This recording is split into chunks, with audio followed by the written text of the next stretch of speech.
ഈ ക്ലാസ്സിൽ നമ്മൾ പഠിക്കുന്ന ടോപ്പിക് എന്ന് പറയുന്നത് മൂലകങ്ങളും അവ മൂലമുണ്ടാകുന്ന ചില രോഗങ്ങളെക്കുറിച്ചാണ്, അവയുടെ പേരുകളെക്കുറിച്ചൊക്കെയാണ് പഠിക്കുന്നത്. ഒരു കെമിസ്ട്രിയും ബയോളജിയുമായിട്ട് ബന്ധപ്പെട്ട ഒരു ടോപ്പിക് എന്നൊക്കെ രണ്ടിൻ്റെയും കൂടെ ഒരു മിക്സ് എന്നൊക്കെ വേണം നമുക്ക് പറയാം. മെർക്കുറി മൂലമുണ്ടാകുന്ന രോഗമാണ് മിനമാദ ഡിസീസ് എന്ന് പറയും. മെർക്കുറി മൂലമുണ്ടാകുന്ന രോഗം എന്ന് പറയുന്നത് മിനമാദ ഡിസീസ്. ആ രോഗത്തിന് ആ പേര് വരാൻ കാരണം ജപ്പാനിലെ മിനമാദ എന്ന സ്ഥലത്താണ് ആ രോഗം ആദ്യമായിട്ട് റിപ്പോർട്ട് ചെയ്തത്. അതുകൊണ്ടാണ് ഇത് പേരിൽ അറിയപ്പെടുന്നത് മിനമാദ രോഗം എന്നറിയപ്പെടുന്നത്. അടുത്തത് കാഡ്മിയത്തെക്കുറിച്ചാണ് പറഞ്ഞിരിക്കുന്നത്. കാഡ്മിയം മൂലമുണ്ടാകുന്ന രോഗമാണ് ഇത്തായി. കാഡ്മിയം മൂലമുണ്ടാകുന്ന രോഗം ഏതാണ്? ഇത്തായി. അതും പ്രീവിയസ് ആണ്. മിനമാദ പ്രീവിയസ് ആണ്, ഇത്തായി പ്രീവിയസ് ആണ്. പിന്നെ സിലിക്കൺ മൂലം ഉണ്ടാകുന്ന രോഗമാണ് സിലിക്കോസിസ്. അതെന്താണെന്ന് ചോദിച്ചു കഴിഞ്ഞാൽ അങ്ങനെ ഡയറക്റ്റ് അല്ല അത് ക്വസ്റ്റ്യൻ ചോദിക്കുന്നത്. അത് ക്വസ്റ്റ്യൻ ചോദിച്ചാൽ വേറെ രീതിയിലാണ്.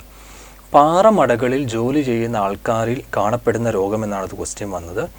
നമ്മുടെ ശ്വാസകോശത്തിൽ പാറപ്പൊടി അല്ലെങ്കിൽ സിലിക്കണിൻ്റെ കണ്ടൻറ്റ് അടിഞ്ഞു കൂടുന്ന അവസ്ഥയ്ക്ക് പറയുന്ന പേരാണ് എന്ത്? സിലിക്കോസിസ്. അപ്പോൾ പാറമടകളിൽ ജോലി ചെയ്യുന്ന ആൾക്കാരിൽ കാണപ്പെടുന്ന പ്രധാന രോഗമാണ് ഇത് സിലിക്കോസിസ്. സിലിക്കോസിസിന് കാരണമാകുന്ന മൂലകമാണ് എന്ന് പറയുന്നത് സിലിക്കൺ എന്ന് പറയുന്നത്.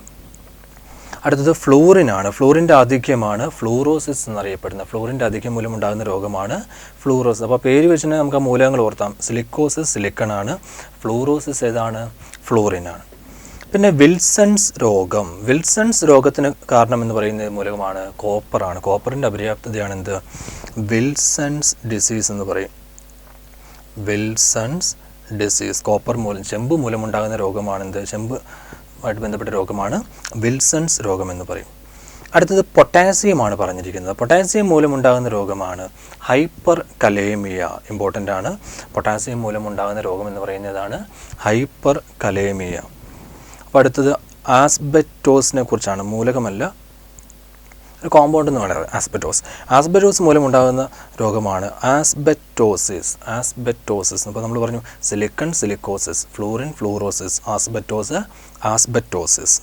അടുത്തത് ആഴ്സനിക്കിനെ കുറിച്ചാണ് പറയുന്നത്. ആഴ്സനിക്കിനെ കുറിച്ച് നമ്മൾ നേരത്തെ പഠിച്ചിട്ടുണ്ട്. വിഷങ്ങളുടെ രാജാവ് എന്നൊക്കെ അറിയപ്പെടുന്നതാണ് ആഴ്സനിക്ക്. രാജാക്കന്മാരുടെ വിഷം എന്നറിയപ്പെടുന്നതാണ് ആഴ്സനിക്ക്. ആഴ്സനിക്ക് മൂലമുണ്ടാകുന്ന രോഗമാണ് ബ്ലാക്ക് ലെഗ് അഥവാ ബ്ലാക്ക് ഫുട്ട് എന്ന് പറയും.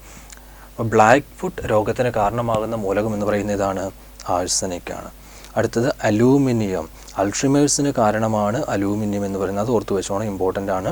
അൾഷിമേഴ്സ് എന്ന് പറയുന്ന ഏത് രോഗവുമായി ബന്ധപ്പെട്ടതാണ്? അലൂമിനിയം എന്ന ലോഹവും അല്ലെങ്കിൽ അലൂമിനിയം എന്ന മൂലകവുമായി ബന്ധപ്പെട്ടതാണ് ഇത് അൾഷിമേഴ്സ് എന്ന് പറയുന്നത്. അടുത്തത് സെലീനിയമാണ്. സെലീനിയം മൂലമുണ്ടാകുന്ന രോഗം എന്ന് പറയുന്നത് കാഷിൻബെക്ക് രോഗം. കാഷിൻബെക്ക് രോഗത്തിന് കാരണം എന്ന് പറയുന്നത് ഇതാണ് സെലീനിയം. കാഷിൻബെക്ക് രോഗത്തിന് കാരണമാണ് സെലീനിയം. സെലീനിയത്തിൻ്റെ പേര് കിട്ടിയതിൻ്റെ കഥയൊക്കെ നമ്മൾ പലതവണ പറഞ്ഞിട്ടുള്ളതാണ്. ചന്ദ്രൻ്റെ പേരിൽ ലഭിച്ച മൂലകമാണ് സെലീനിയം എന്ന് പറയുന്നത്. അടുത്ത സോഡിയമാണ്. സോഡിയം മൂലമുണ്ടാകുന്ന രോഗമാണ് കൺവൾഷൻ. അടുത്ത കാൽസ്യമാണ്. ഓസ്റ്റിയോമലേഷ്യ. ഇമ്പോർട്ടൻ്റ് ആണ്. കാൽസ്യം മൂലമുണ്ടാകുന്ന അല്ലെങ്കിൽ കാൽസ്യത്തിൻ്റെ അപര്യാപ്തതയാണെന്ന് പറയുന്നത് ഓസ്റ്റിയോമലേഷ്യ എന്ന് പറയും. കാൽസ്യത്തിൻ്റെ അപര്യാപ്തത എന്ന് പറയുന്നത് ഓസ്റ്റിയോമലേഷ്യ. ലെഡ് കറുത്തീയം പ്രീവിയസ് ക്വസ്റ്റൻ ആണ്. കാൽസ്യം പ്രീവിയസ് ക്വസ്റ്റൻ ആണ്. ലെഡ് പ്രീവിയസ് ക്വസ്റ്റൻ ആണ്. ലെഡ് മൂലമുണ്ടാകുന്ന രോഗം എന്ന് പറയുന്നതാണ് പ്ലംബിസം. ആ പേര് കിട്ടാൻ കാരണം ഇത്രയേ ഉള്ളൂ.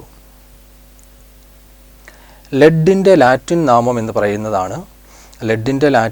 എന്ന് പറയുന്നത് പ്ലംബം എന്നാണ്. പ്ലംബം എന്ന ലാറ്റിൻ നാമത്തിൽ നിന്നാണ് ആ രോഗത്തിന് ഏത് പേര് കിട്ടിയിരിക്കുന്നത്? പ്ലംബിസം എന്ന പേര് കിട്ടിയിരിക്കുന്നത്. അടുത്തത് മഗ്നീഷ്യം. അതും ഇമ്പോർട്ടൻ്റ് ആണ്. മഗ്നീഷ്യം മൂലമുണ്ടാകുന്ന രോഗമാണ് ടെറ്റനി. മഗ്നീഷ്യവുമായി ബന്ധപ്പെട്ട രോഗമാണ് ടെറ്റൻ. ഈ മൂന്നെണ്ണം ഓർത്ത് വെച്ചോണം. Calcium osteomalacia, lead plumbism, magnesium tetany.